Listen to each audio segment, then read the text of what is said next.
नमस्कार। देशकाल प्लस में आपका स्वागत है। मैं हूं मुकेश कुमार। दोस्तों, पश्चिम बंगाल की मुख्यमंत्री ममता बनर्जी ने अब तक का सबसे विस्फोटक दावा किया है। ये दावा इतना ज़बरदस्त है कि अगर इस दावे को वो साबित कर पाई तो गृह मंत्री अमित शाह की कुर्सी तो जाएगी ही, उनका राजनीतिक करियर भी चौपट हो सकता है। यही नहीं, पूरी मोदी सरकार हिल सकती है, क्योंकि वो मोदी सरकार के सबसे प्रमुख स्तंभों में से हैं। वो एक तरह से प्रधानमंत्री मोदी के खास वजीर हैं, और अगर वजीर निशाने पर आ गया तो फिर राजा के लिए भी बड़ी मुश्किलात पैदा हो जाती हैं। जो भी शतरंज खेलते हैं वो इसको भली भांति जानते हैं। तो पश्चिम बंगाल की मुख्यमंत्री ममता बनर्जी ने सीधे अमित शाह को निशाना बनाया है। उन्होंने दावा किया है कि पश्चिम बंगाल का जो कोल स्कीम था, कोयला घोटाला था, उसका सारा पैसा सीधे अमित शाह के पास गया है, और अमित शाह के पास ये पैसा भेजा है बीजेपी के जो पश्चिम बंगाल के विपक्ष के नेता हैं, शुवेंदु अधिकारी, और जगन्नाथ सरकार जो कि बीजेपी के सांसद हैं। इनके माध्यम से सीधे अमित शाह को पैसा गया है कोयला घोटाले का। अब ये इतना बड़ा आरोप है, इतना संगीन आरोप है कि अगर इसके बारे में, और ममता बनर्जी दावा कर रही हैं कि उनके पास पेन ड्राइव में उसके सारे सबूत भी हैं, और वो नहीं चाहती कि बात आगे बढ़े, क्योंकि वो कुर्सी का सम्मान करती हैं, उसकी गरिमा का सम्मान करती हैं। और इसलिए अगर मोदी, अमित शाह या मोदी सरकार या बीजेपी उनके पीछे पड़ेगी तो वो फिर इन सबूतों को सार्वजनिक कर देंगी। एक तरह की धमकी भी उन्होंने दे दी है।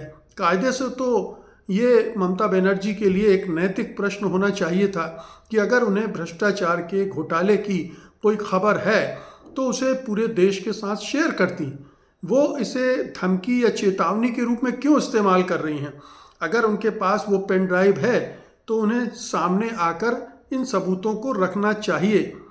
लेकिन हो सकता है कि उनके पार्टी के पैरों भी इस कोयला घोटाले में फंसे हों, और इस वजह से वो नहीं चाहती कि हम उनके राज खोलें और वो हमारे राज खोलें, और उससे हमारी भी फजीहत हो। जो भी है, अगर ममता बनर्जी ने ये बात कह दी है, ये दावा कर दिया है अमित शाह के बारे में, तो ये एक बड़ी लड़ाई की शुरुआत है। यानी अमित शाह पर सीधे आक्रमण करना। अमित शाह किस तरह के व्यक्ति हैं आप हम सब जानते हैं। बहुत ही बदला लेने वाले, प्रतिशोध से भरे हुए व्यक्ति हैं, अहंकार से भरे हुए व्यक्ति हैं। उनके पास पूरी सत्ता है, तमाम एजेंसियां उनके पास हैं, और वो उनका इस्तेमाल किसी भी तरह से कर सकते हैं। ये जो अचानक ईडी ने छापेमारी की है, धावा बोला है आईपैक के प्रतीक जैन के घर पर, क्या उसका संबंध भी इसी पेन ड्राइव से है? क्या ईडी ने जो धावा बोला है, छापा मारा है, जो वो कह रही है कि प्रतीक जैन की ये जो आईपैक कंपनी है, जो कि राजनीतिक प्रबंधन देखती है टीएमसी का, उसने 20 करोड़ रुपए हवाला के जरिए प्राप्त किए हैं? क्या ये एक बहाना है, एक आड़ है? इस जो सूचना है पेन ड्राइव में, उसको हथियाने के लिए ईडी ने ये सारा एक तरह का व्यूह रचना की थी, एक तरह का दलील गढ़ी थी कि आईपैक भ्रष्ट है, और आईपैक चूंकि टीएमसी से जुड़ी हुई है इसलिए वो भी भ्रष्ट है। ये एक ताना बाना बुन के उसने जो कागजात बीजेपी के भ्रष्टाचार के थे, कोयला घोटाले में उसके शामिल होने के थे, कागजात भी, दस्तावेज भी, पेन ड्राइव भी, उनको हथियाने की कोशिश की थी।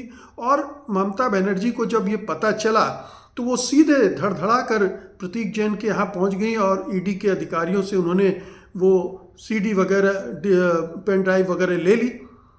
तो ये एक बड़ा ही दिलचस्प और मैं कहूँगा कि बहुत ही खतरनाक किस्म का एक कांड है, जो बहुत सारे रहस्यों से पर्दा उठाने जा रहा है, या फिर ये पश्चिम बंगाल के चुनाव की लड़ाई को बहुत गंदले स्तर तक ले जाने वाला है।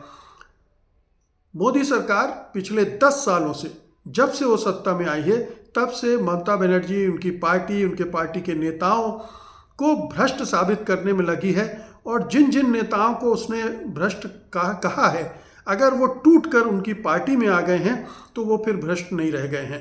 तो एक अभियान बीजेपी चला रही है, या तो तृणमूल कांग्रेस के नेताओं को तोड़ने फोड़ने के लिए, या ममता बनर्जी, अभिषेक बनर्जी और तमाम टीएमसी के नेताओं को बदनाम करने के लिए। इसमें कुछ सच्चाई भी हो सकती है, हम इससे इनकार नहीं करते हैं। हो सकता है, क्योंकि ये जो कोयला घोटाला है, इसमें हो सकता है कि सबके हाथ काले हों। जितने राजनीतिक दल हैं जो वहाँ अपने ताकत का इस्तेमाल करके इसका फ़ायदा उठा सकते हैं, तो ये बीजेपी ने भी किया हो, टीएमसी ने भी किया हो। थोड़ा सा इस कोल स्कैम का बैकग्राउंड समझ लीजिए। ये जो कोल स्कैम है, दरअसल पश्चिम बंगाल के आसनसोल और रानीगंज क्षेत्रों में अवैध कोयला खनन और तस्करी से जुड़ा हुआ है। ये घोटाला 2020 में सामने आया था, जब सीबीआई और ईडी ने इसकी जांच शुरू की। कहा जा रहा है कि एक तकरीबन 1300 करोड़ का घोटाला है, जो अवैध ढंग से कोयला निकाल कर किया गया। वो खदानें ईस्टर्न कोलफील्ड्स की बंद पड़ी थी, वहाँ से इनको निकाला गया। और एक जो मुख्य आरोपी हैं अनूप मजूमदार, जिन्हें लाला भी कहा जाता है, उन्हें गिरफ्तार किया गया था। और इनके साथ साथ एक टीएमसी के नेता हैं विवेक मिश्रा, उनको भी, उनके वो फरार हैं, उनको भी ढूंढा जा रहा है। कहा जा रहा है कि इससे, इस पूरे कांड से जो धन आया था उसको हवाला के ज़रिए फिर काले धन को सफ़ेद किया गया और फिर जिन्हें पहुंचाना था पहुंचाया गया। कहा जाता है कि इसमें से 20 करोड़ गोवा के चुनाव में भी गए थे, गोवा के विधानसभा चुनाव में भी गए थे। अब ममता बनर्जी ने इस पूरे मामले को एक बड़ा मामला बना दिया है। आपने देखा होगा कि किस तरह से टीएमसी के नेताओं ने यहाँ अमित शाह के घर के सामने प्रदर्शन किए, और उधर ममता बनर्जी भी खुलकर सड़कों पर निकल पड़ी अपने सांसदों, विधायकों, नेताओं के साथ और प्रदर्शन किया। वो कोर्ट में भी पहुंच गई हैं, ईडी भी कोर्ट में पहुंच गई है। एक अलग लड़ाई कोर्ट में लड़ी जा रही है, एक दूसरी लड़ाई राजनीतिक है, चुनावी है, जो अप्रैल में होने वाले चुनाव को ध्यान में रख कर लड़ी जा रही है। तो एक ज़बरदस्त संग्राम छिड़ गया है। अब इसमें देखना यह है कि बीजेपी, अमित शाह किस तरह से इस्तेमाल करते हैं अपनी एजेंसियों का। और चूंकि पश्चिम बंगाल की जो हाई कोर्ट है वो भी टीएमसी के खिलाफ इस्तेमाल होता रहा है। वहाँ के जज तो बाकायदा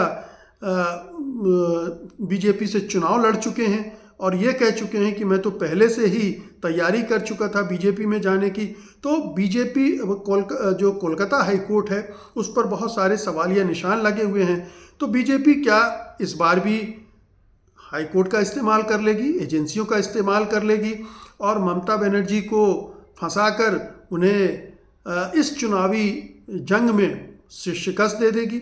या ममता बनर्जी जो कि बहुत जुझारू नेता हैं और उनके पास भी सत्ता है, उनके पास भी ताकत है, क्या उस ताकत के बल पर वो लड़ पाएंगी? और सबसे बड़ी अब बात यह है, देखी जाएगी, पूछा जाएगा ममता बनर्जी से कि अगर आपके पास पेन ड्राइव है तो सबूत अब आप जनता को दीजिए। आप बताइए कि अमित शाह, आप कह रहे हैं सारा पैसा सीधे अमित शाह के पास पहुंचा, तो अमित शाह के पास पैसा पहुंचा तो इसके सबूत आप जनता के सामने रखिए, उन्हें पता चले कि ये पैसा कैसे कैसे अमित शाह के पास पहुंचा। और अगर अमित शाह को वो दोषी सिद्ध कर देती हैं अदालत में, ना सही जनता की अदालत में, या उस तरह के सबूत सामने ला देती हैं, तो ये तो पूरे एक बड़ा भूकंप आ जाएगा, भूचाल आ जाएगा भारत की राजनीति में।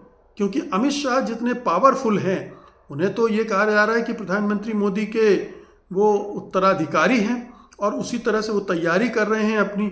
लेकिन अगर इतने बड़े घोटाले में उनका नाम आता है और किसी तरह से ये साबित होता है कि ये सारा धन शुभेंदु अधिकारी और उनके ज़रिए सीधे पहुंच रहा था उनके पास बीजेपी सांसद के ज़रिए, तो फिर ये एक बहुत बड़ा भ्रष्टाचार का मामला हो जाएगा। भले ही राशि 1300 करोड़ ही हो, लेकिन 1300 करोड़ राशि भी कोई कम नहीं होती। लेकिन ये राशि अगर बीजेपी के पास गई है, अमित शाह के पास गई है, चुनावों में इस्तेमाल हुई है और इसका खुलासा ममता बनर्जी करने में कामयाब हो जाती हैं, उनके पास सचमुच में ऐसे हैं, वो केवल गीदड़ भभकी नहीं दिखा रही हैं, तो फिर ये अमित शाह के करियर पर बहुत बड़ा प्रश्न चिन्ह लग जाएगा, मोदी सरकार पर प्रश्न चिन्ह लग जाएगा, बीजेपी की पूरी राजनीति बहुत ही डिफेंसिव हो जाएगी। अभी तो वो ऑफेंसिव है, इस आरोप के बाद भी वो कह रही है कि ये तो प्रतीक जैन वाले पेन ड्राइव का मामला है और ममता बनर्जी मामले को दबाना छिपाना चाह रही हैं। लेकिन अब ममता बनर्जी ने ये जो पलटवार किया है, ये छोटा मोटा वार नहीं है, ये सीधे लड़ाई है मोदी शाह के खिलाफ। और वो जानती हैं कि ये लड़ाई लड़े बिना वो चुनावी संग्राम को नहीं जीत सकती हैं, क्योंकि इस बार बीजेपी मोदी शाह हर हथकंडा आजमा रहे हैं, हर तरह की ताकत का इस्तेमाल कर रहे हैं। और ईडी का इस्तेमाल तो इस पर्पज़ से हर चुनाव में हमने देखा है, तो वो तो हो ही रहा है। अब सीबीआई भी आ सकती है इसकी जांच के लिए, सीबीआई भी पूछताछ का सिलसिला शुरू कर सकती है। तो अगले 2-3 महीने बंगाल की राजनीति में बहुत ज़बरदस्त होने वाले, इसमें हिंसा भी हो सकती है और तमाम तरह के उथले गंदे आरोप प्रत्यारोप भी लगाए जा सकते हैं। लेकिन अब चूंकि ममता बनर्जी ने दावा कर दिया है, तो उन्हें साबित भी करना पड़ेगा कि सचमुच में करप्शन हुआ है अगर, और वो बीजेपी के नेताओं के ज़रिए उसका धन अमित शाह के पास गया है, तो उनके पास क्या प्रमाण हैं। वो प्रमाण लेकर जनता के बीच में जाएं, कोर्ट में भी जाएं और सबको बताएं।